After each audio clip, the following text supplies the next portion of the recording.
Yeah, memories of the Morrises. My relationship with Van has maybe been a little bit different than many others in the church, just because it began with him saying to me, first time I came to guest preach was just before I went up to preach, just so you know, we're doing this in hopes of finding someone to be the next senior pastor as we're transitioning. And so my relationship with Van has been more centered on the senior pastor transition of the church.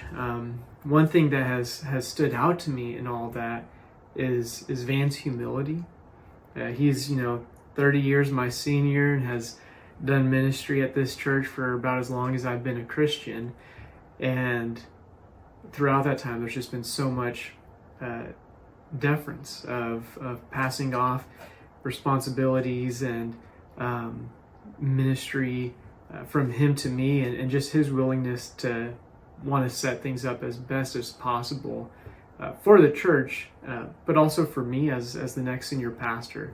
And that just takes a lot of humility from someone to be the lead guy for so long, and then in Christ-like humility just wanting to hand it all off to someone new and set them up as best as possible. So Van, thank you. Kathryn, thank you as well. Love you guys. One of my fondest memories of Pastor Van is going to the Expositor Conference with him. I believe it was in 2019.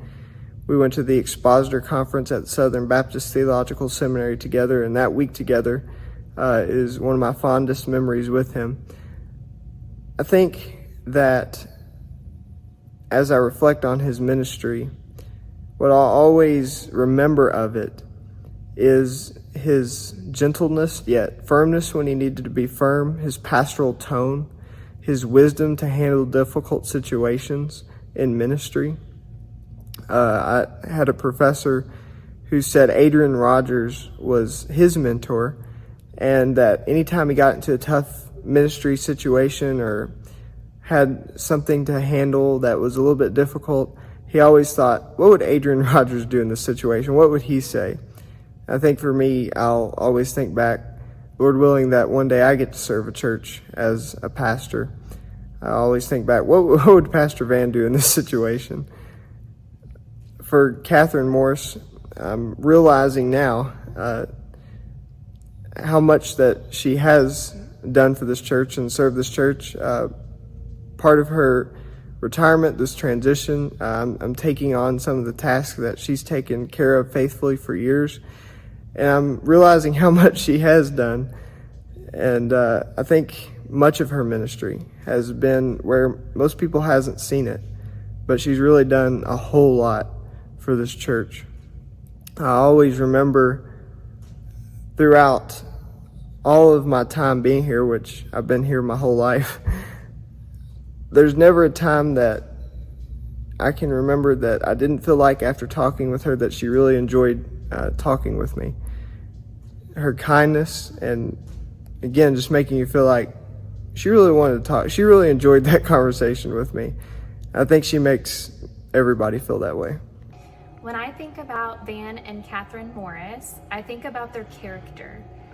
I think about the greatest commandment, to love the Lord your God.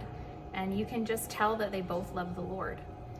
Yeah, Van is someone who he's the same person on Sunday up on the pulpit as he is when you talk to him in private, when you're hanging out with him. He's the same every time. And they both genuinely love others.